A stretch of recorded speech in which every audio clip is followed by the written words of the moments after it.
사도신경으로 사도신경으로 우리 믿음을 함께 고백하심으로 6월 20일 새벽 예배, 목요일 새벽 예배를 하나님 앞에 드리겠습니다. 전능하사 천지를 만드신 하나님 아버지를 내가 믿사오며 그 외아들 우리 주 예수 그리스도를 믿사오니 이는 성령으로 잉태하사 동정녀 마리아에게 나시고 본디오 빌라도에게 고난을 받으사 십자가에 못 박혀 죽으시고 장사한 지 사흘 만에 죽은 자 가운데서 다시 살아나시며 하늘에 오르사 전능하신 하나님 우편에 앉아 계시다가 저리로서 산자와 죽은 자를 심판하러 오시리라. 성령을 믿사오며 거룩한 공예와 성도가 서로 교통하는 것과 죄를 사하여 주시는 것과 몸이 다시 사는 것과 영원히 사는 것을 믿사옵나이다. 아멘. 오늘 우리에게 주신 하나님의 말씀은 시편 9편 1절에서 8절까지 있는 말씀입니다. 시편 9편 1절에서 8절입니다. 내가 전심으로 여호와께 감사하오며 주의 모든 기이한 일들을 전하리이다. 내가 주를 기뻐하고 즐거워하며 지존하신 주의 이름을 찬송하리니 내 원수들이 물러갈 때에 주 앞에서 넘어져 망함이니이다. 주께서 나의 의와 송사를 변호하셨으며 보좌에 앉으사 의롭게 심판하셨나이다. 이방 나라들을 책망하시고 악인들을 멸하시며 그들의 이름을 영원히 지우셨나이다. 원수가 끊어져 영원히 멸망하였사오니 주께서 무너뜨린 성읍들을 기억할 수 없나이다. 여호와께서 영원히 앉으시며 심판을 위하여 보좌를 준비하셨도다. 공의로 세계를 심판하시며 정직으로 만민에게 판결을 내리시리로다. 아멘. 오늘은 시편 9편의 말씀 앞부분을 읽었는데 오늘은 시편 9편과 10편을 함께 좀 살펴보려고 합니다. 왜 시편 900이 짧지 않은 시편 9편과 10편을 함께 보려고 하는 이유가 있는데요. 그 시편 9편과 10편을 신학자들은 이 같은 이 시편으로 이렇게 그러니까 원래 하나의 시로 분류를 하고 있습니다. 원래는 하나의 시였는데 그것을 이렇게 두 개로 나누었다고 보는 견해가 있는 것이죠. 그런데 그런 견해가 거의 맞는 것 같습니다. 왜냐하면 그렇게 보는 이유가 몇 가지 있는데 그 이유는 이 시편 9편의 각 그 그러니까 뭐 시로 돼 있으니까 뭐 한 절을 한 연으로 본다면 그 시편 각 연의 첫 글자들이 히브리어 알파벳의 순서를 따르고 있고 그리고 시편 9편에서 끝나는 알파벳의 순서가 시편 10편에 시작되는 그 알파벳이 이제 9편에서 끝나는 알파벳을 이어서 이렇게 알파벳으로 이렇게 이어져 가고 있기 때문에 그런데요. 이런 시의 형식, 그러니까 어떤 시를 쓸 때 알파벳 첫 글자를 따서 한 연을 하고 그 다음 연을 또 알파벳 그 다음 글자를 따서 이어가고 이런 식의 형식의 시를 답관체 형식이라고 합니다. 좀 어려운 말인데요. 답관체. 우리가 현장 답사 뭐 이런 얘기를 하죠. 거기 나오는 답자가 이제 현장에 가서 직접 발로 밟아본다 이런 때 밟을 답자 이런 뜻인데요. 그 밟을 답자와 또 머리를 뜻하는 관자를 써서 머리를 밟는다 이런 뜻으로 답관체라고 씁니다. 그 말은 이 시의 각 연의 첫 글자가 알파벳 첫 글자들을 밟고 간다는 뜻으로 답관체라고 이렇게 이야기를 하는 것이죠. 그러니까 예를 들면 우리나라에 뭐 가나다라 마바사 이렇게 있거나 아니면 기역 니은이 있으면 첫 시를 쓸 때 첫 행을 기역으로 시작하고 그 다음 행을 니은으로 시작하고 그 다음 행을 디귿으로 시작하고 이렇게 순서를 따라서 이런 식으로 시를 짓는 것을 답관체라고 합니다. 시를 이렇게 짓는 이유는 이제 암송하기 좋게 하기 위한 그런 방법으로 이렇게 시를 짓는 경우가 있는데 시편의 이런 답관체 형식의 시들이 몇 가지가 있는데 그 중에 가장 유명하고 또 정확한 답관체 형식을 취하고 있는 시가 성경에서 가장 긴 장 중에 한 장인 긴 장인 시편 119편 119편이 이렇게 8절씩 이렇게 똑같은 알파벳 그러니까 이제 히브리어 첫 글자가 알레프인데 그 알레프로 8행을 하고 그다음에 베트로 그다음에 8행을 짓고 이런 식으로 해서 이제 히브리어 알파벳을 순서에 따라서 이렇게 기록하고 있는 것이 바로 답관체 형식의 시입니다. 그래서 이제 시편 9편과 10편이 이런 답관체 형식으로 이어져 있기 때문에 원래 이게 한 편의 시로 보는 견해가 많고 또 한 가지는 그 내용들이 또 시편 9편과 10편이 내용이 거의 비슷하고 또 거기서 사용되는 용어들이 또한 비슷합니다.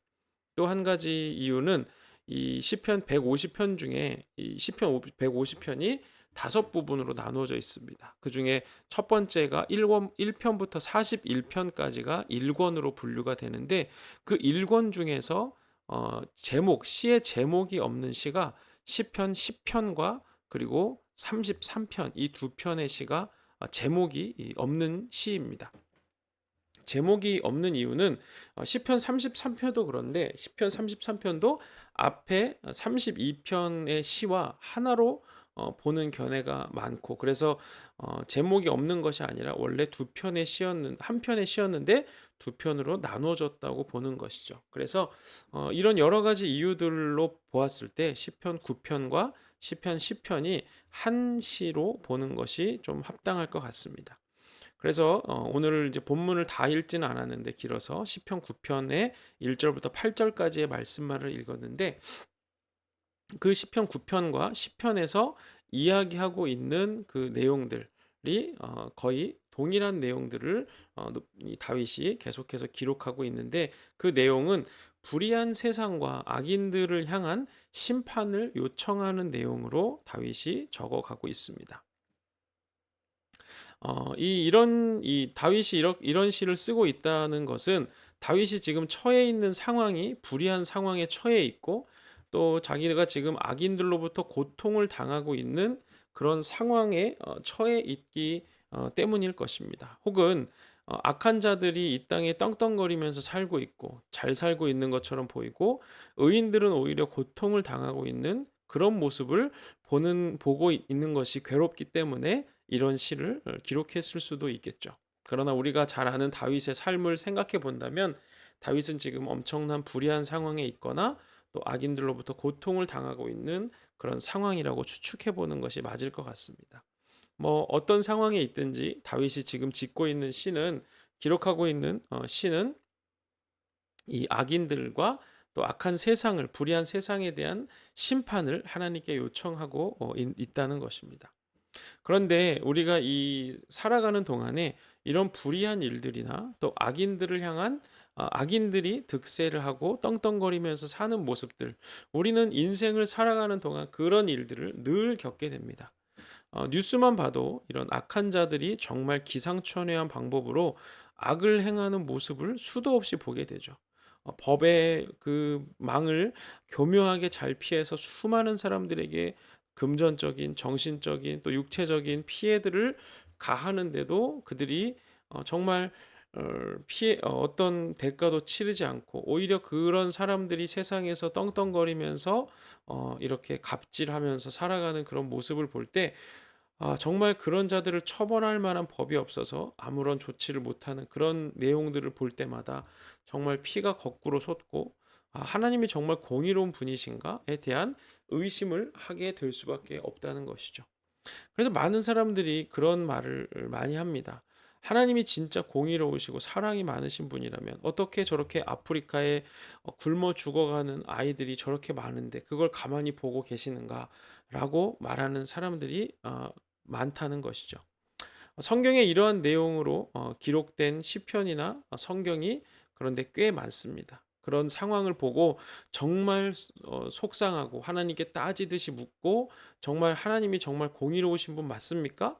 이렇게 물어보는 성경과 시편들이 꽤 많다는 거예요. 시편 그 중에서 제일 유명한 것이 시편 73편일 텐데 시편 73편은 그런 하나님이 정말 공의로우신가 그런 걸 생각하다가 세상을 보니까 정말 실족할 뻔하는 그런 내용들이 적혀 있기도 하고 또 우리가 잘 아는 하박국서는 전체가 하나님이 도대체 정말 공의로운 분이시냐고 따져 묻는 하박국 선지자의 질문으로 가득한 책이 바로 하박국이라는 책입니다. 우리가 그러면 우리도 이런 질문, 정말 하나님이 의로우신가? 지금 내가 당하는 고난, 이것이 정당한 것인가? 지금 이 세상의 불의한 자들과 악인들이 이렇게 멀쩡하게 살아가는 것은 괜찮은 것인가? 이런 일을 볼 때, 이런 질문과 의심이 일어날 때, 우리는 과연 어떤 태도를 취해야 할 것인가에 대해서 우리는 오늘 시편 9편, 시편에 있는 말씀을 통해서 다윗에게 그때 어떤 태도를 취해야 할 것인가 우리가 배울 필요가 있을 것 같습니다. 다윗은 이런 문제에 대한 대답으로 이 9편과 10편을 써내려 갔습니다. 일단 우리가 전제로 두어야 하는 것이 있다면 그것은 심판하시는 분이 하나님이시라는 것입니다. 우리가 내 생각대로 판단하고 내가 이렇게 판단했으니까 거기에 합당한 벌을 내리라고 하나님께 명령할 수가 없다는 것이죠. 우리의 생각과 판단이 근거가 아니라 하나님이 판단하시고 하나님이 심판하시는 분이시라는 사실을 우리는 잊어서는 안 된다는 것입니다. 하나님께서는 아담에게 모든 것을 다 허락하셨지만 딱 한 가지 선악을 알게 하는 나무의 열매는 절대 먹지 말라고 하셨습니다.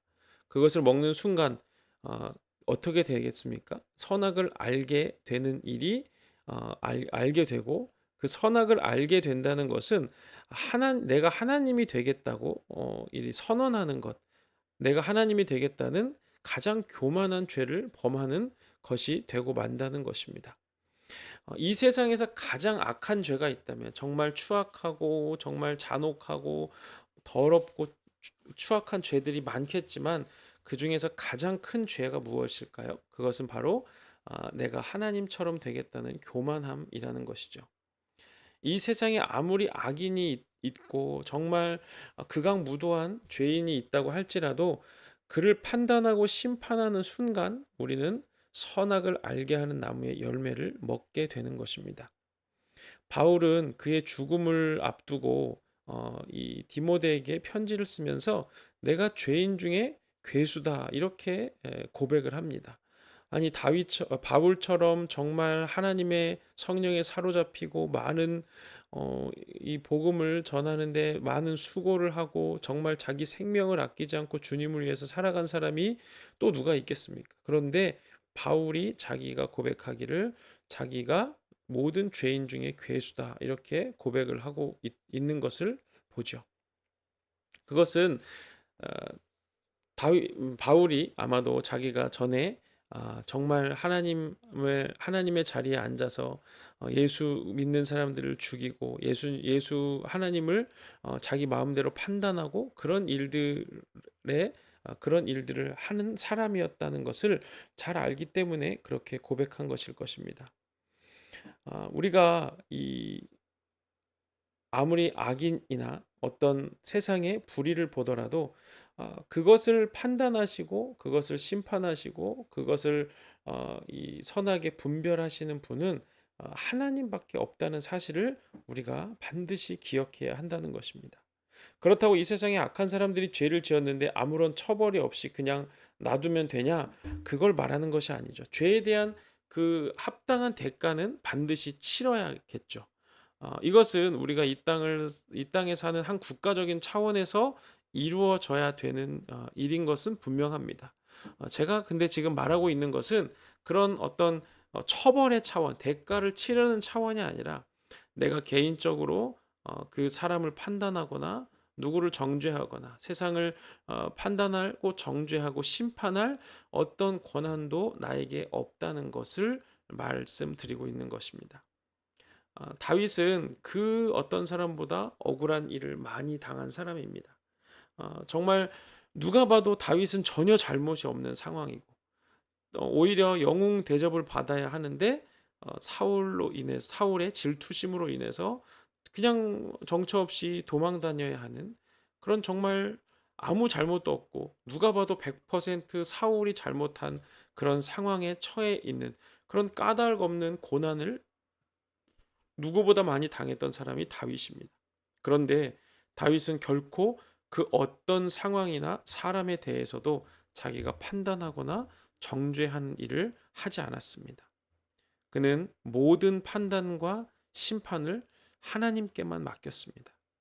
다윗은 하나님이 가장 공의로우신 재판장이시고 심판자이심을 믿었던 것이죠. 그래서 오늘 다윗이 이 정말 절망적이고 그 고통 가운데서 불의한 사람들이 득세하고 있고 판을 치고 있는 이 세상 가운데서 하나님의 심판을 요구하면서 그런 내용이 계속해서 적혀 있는 시편 9편 시편인데, 가장 먼저 1절 2절에서 9장을 시작하면서 1절 2절에서 이렇게 고백합니다. 내가 전심으로 여호와께 감사하오며 주의 모든 기이한 일들을 전하리이다. 내가 주를 기뻐하고 즐거워하며 지존하신 주의 이름을 찬송한다. 이렇게 고백하면서 이 원수들이 물러갈 때 주 앞에서 넘어져 망하게 하시고 이런 주의 심판에 대해서 이야기하고 있는 것을 보게 됩니다.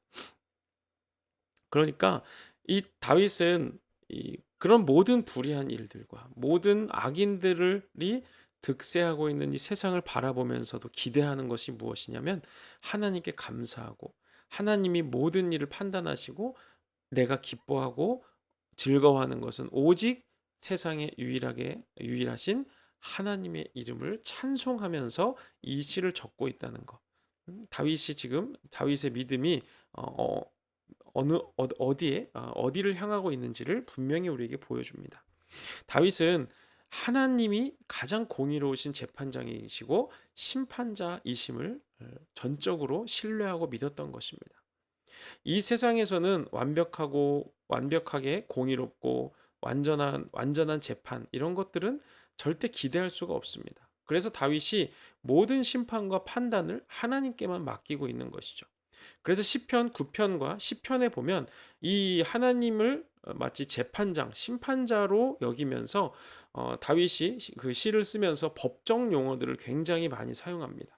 9편 4절에 보면 송사, 변호, 심판 이런 말을 하고, 또 7절, 8절, 16절, 19절에 보면 심판이란 말들, 또 8절에 보면 판결이라는 말이 등장하고, 시편에서도 5절, 18절에서 심판 이런 단어들이 계속해서 등장하는 것을 보게 됩니다. 다윗은 철저히 하나님을 완전한 재판장으로 인정했고 하나님께 완전한 심판과 판결을 간구하고 있다는 것입니다. 우리는 하나님의 심판이 내가 원하는 타이밍에 맞지 않고 공정하지 않다, 이렇게 생각할 수도 있습니다. 하나님의 심판에 대해서 우리는 의문을 가질 수도 있고 언제 심판하시는가에 대해서 조바심을 느낄 수도 있다는 것이죠. 그러나 우리가 기억해야 되는 것은 우리는 기껏해야 100년밖에 되지 않는 시간을 살고 있는, 그리고 한정적인 공간 안에서 살고 있는 지극히 유한한 존재라는 것입니다. 하루밖에 살지 못하고 내일을 경험하지 못하는 하루살이가 내일을 경험하지 못했기 때문에 내일이 없다고 말하는 것이 얼마나 어리석은 일이겠습니까? 그것이 마치 우리가 하나님이 불의하시고 공정하지 않으시다고 의심하고 불평하는 것과 같다는 것입니다. 우리가 어제 시편 8편에서 본 것처럼 이 다윗은 하나님이 온 세상을 지으시고 다스리시는 전능하시고 영원하신 하나님이심을 믿었기 때문에 모든 심판과 판단을 온전히 하나님께만 맡길 수 있었던 것입니다. 하나님께서 나를 위해서 이 세상을 지으셨고 나에게 이 세상을 다스리고 통치할 대리 통치권을 주셨지만, 그렇다고 해서 나에게 이 세상을 마음대로 판단하고 심판할 수 있는 권리를 주신 것은 아니라는 것을 우리는 반드시 기억해야 한다는 것입니다. 우리는 이 선을 잘 지켜야 합니다. 하나님이 나에게 모든 통치권을 이양해 주셨지만 판단과 심판할 수 있는 권한은 주시지 않으셨다는 것. 그것이 아담이 넘어가지 말아야 할 선악을 알게 하는 나무의 열매를 먹는 그 선이었습니다. 아담이 이 선을 넘어갔을 때 어떻게 됐습니까? 에덴 동산에서 쫓겨나게 됐습니다. 그러면 우리는 다시 에덴 동산을 회복하기 위해서는 어떻게 해야 되겠습니까? 하나님이 주신 통치권을 당연히 사용해야겠지만 하나님 선과 악을 하나님의 손에 맡기는 것입니다. 우리는 알 수가 없고 우리는 판단할 수가 없고 우리는 재판할 수 있는 권한과 권세가 없기 때문에 이 선악을 분별하는 권리를 하나님께 온전히 이양할 때 우리는 빼앗겼던 에덴 동산을 다시 되찾을 수 있다는 것입니다. 그런데 우리는 이 선을 너무 아무렇지 않게 넘어가 버리고 그렇게 이 하나님의 자리를 대신할 때가 너무 많다는 것입니다. 우리가 정말 반드시 지켜야 하는 생명처럼 지켜야 하는 선이 있다면 그것이 바로 이 선악을 심판하는 일을 하나님께 온전히 맡기는 것. 이것이 우리가 생명처럼 지켜야 하는 하나님과 우리의 선이라는 것입니다. 다윗은 이 모든 것을 판단하고 심판할 수 있는 왕의 자리에 앉아 있었음에도 불구하고 그 누구도 판단하지 않고 그 누구도 심판하지 않고 모든 것 심판을 하나님께만 온전히 맡기는 자였습니다.